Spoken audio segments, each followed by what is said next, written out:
जय माता दी दोस्तों, आप सभी का स्वागत है हमारे YouTube चैनल में। मैं बात कर रही हूँ जुलाई माह के अंतिम 3 दिन 29 जुलाई, 30 जुलाई और 31 जुलाई के कन्या राशि फल के बारे में। देखिए, ये जो 3 दिन हैं ये बड़े महत्वपूर्ण दिन होने वाले हैं, क्योंकि जो 29 जुलाई का दिन है ये आषाढ़ मास की पूर्णिमा तिथि है, जिसको हम गुरु पूर्णिमा या व्यास पूर्णिमा के नाम से भी जानते हैं। तो बहुत ही शुभ दिन ये रहा। और उससे अगले दिन यानी 30 जुलाई से सावन माह की शुरुआत हो रही है। सावन का महीना शुरू होगा जो भगवान शिव को समर्पित है। और अगर हम ग्रहों की बात करें, चंद्रमा की बात करें, क्योंकि ये राशिफल चंद्र राशि पर आधारित है, तो चंद्रमा इन दिनों में मकर राशि में रहेंगे। 29 जुलाई को सुबह चंद्रमा मकर राशि में आ जाएंगे और 31 जुलाई की सुबह तक मकर राशि में, उसके बाद 31 जुलाई को ये कुंभ राशि में प्रवेश कर जाएंगे। अब इस समय कई तरह के योगों का निर्माण होगा। सौभाग्य योग बनेगा, आयुष्मान योग बनेगा, सर्वार्थ सिद्धि योग भी बनेगा और भी कई तरह के योग बनेंगे जो इन दिनों के लिए बड़े लाभकारी रहेंगे। तो कैसे दिन ये आपके लिए रहने वाले हैं, ये आखिरी जुलाई माह के 3 दिन किस तरह से आपके लिए लाभ देने वाले हैं, क्या चीज़ें इन दिनों में आपके लिए अच्छी होने वाली हैं, क्या चीज़ों ऐसी होंगी जो आपको सावधानी रखनी होगी, और आप इस पूर्णिमा के दिन क्या कर सकते हैं और इस सावन माह की शुरुआत कैसे कर सकते हैं अपनी इच्छाओं को पूरा करने के लिए, चलिए जानते हैं। बस एक छोटा सा निवेदन है कि चैनल पर आप पहली बार आए हैं, अभी तक चैनल को सब्सक्राइब नहीं किया है तो ज़रूर कर लें। सबसे पहले देखिए, मैं 29 जुलाई की बात करूंगी जो कि बहुत महत्वपूर्ण दिन है। जैसा कि मैंने कहा, आषाढ़ मास की पूर्णिमा यानी गुरु पूर्णिमा का दिन है। और इस जो ये पूर्णिमा का दिन होता है ना, खास तौर से ये जो गुरु पूर्णिमा है, इस दिन गुरु का सम्मान और उनका आशीर्वाद प्राप्त किया जाता है। भगवान विष्णु की आराधना करना, सत्यनारायण भगवान की कथा पढ़ना या सुनना बहुत ही शुभ माना जाता है।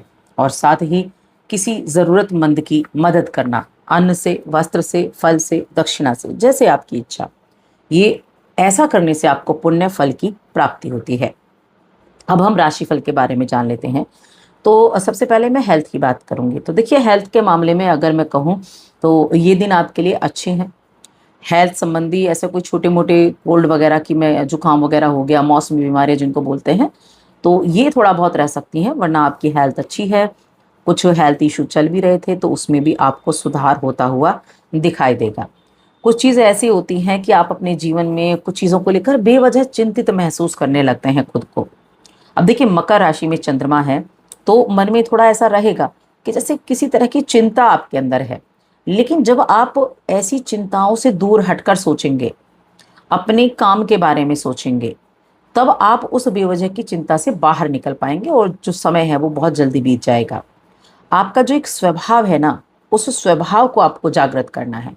ये जो आपका हंसमुख स्वभाव है उसमें आप वापस आ जाएंगे और जिन लोगों से आप प्रेम करते हैं उन लोगों के साथ अच्छा वक्त बिताएंगे, काफ़ी बेहतर और काफ़ी हल्का महसूस करेंगे।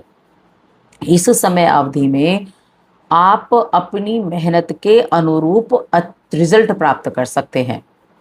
अगर आप एक स्टूडेंट हैं और आप कोई एग्ज़ाम आपने दिया है और आपको उसकी परीक्षा, उसके परिणाम की आप बड़ा चिंता कर रहे थे, तो परेशान बिल्कुल ना हो। अगर आपने मेहनत की है तो यकीन मानिए उसका परिणाम आपके लिए संतोषप्रद रहने वाला है। अगर आप किसी प्रॉपर्टी वगैरह के कार्य से जुड़े हैं या आप कोई ज़मीन जायदाद इन चीज़ों का सौदा करने वाले हैं, तब आपके लिए बहुत लाभकारी ये दिन रहेंगे। लेकिन अपनी आंखें खुली रखें, विशेषकर जब भी आप किसी प्रॉपर्टी का सौदा करते हैं तो अच्छी चीज़ें आपके सामने रह सकती हैं, तो थोड़ा सा सतर्कता भी बरतनी है। अगर आप कोई परचेज करना चाहते थे तो कोई अच्छा बड़ा बढ़िया ज़मीन का टुकड़ा आपके हाथ लग सकता है, तो इसीलिए मैंने कहा ना, अच्छे से ऑब्जर्वेशन कर कर आपको उन पर ध्यान देना होगा। वहीं जब हम करियर की बात करें तो देखिए, करियर के मामले में मैं कहूँगी कन्या राशि के जातकों के लिए पंचम भाव में चंद्रमा गए हैं और 11वें घर में आपके सूर्य और साथ में गुरु बृहस्पति बैठे हैं। अब उन दोनों की दृष्टि चंद्रमा के ऊपर है, पंचम भाव में है। तो ये जो समय है कहीं ना कहीं मन में जो इच्छाएं हैं उन इच्छाओं की प्राप्ति का है। और साथ में आपके जो 10th लॉर्ड बनते हैं, ये बनते हैं बुध देव, जो आपकी राशि के स्वामी भी हैं। और बुध अभी कहाँ है? बुध की जो स्थिति है ये भी आपके लिए आपके व्यापार को अच्छा करने की तरफ है। इस समय आप अपने जो जिन कामों को आप टालते आ रहे थे ना, उन कामों को पूरा करने का, उनमें व्यस्त रहने का भी ये समय है। ये जो पंचम भाव है, पंचम भाव आपके तीसरे घर के स्वामी, आपके 11वें घर के स्वामी होते हैं चंद्रमा, और पंचम में विराजमान है।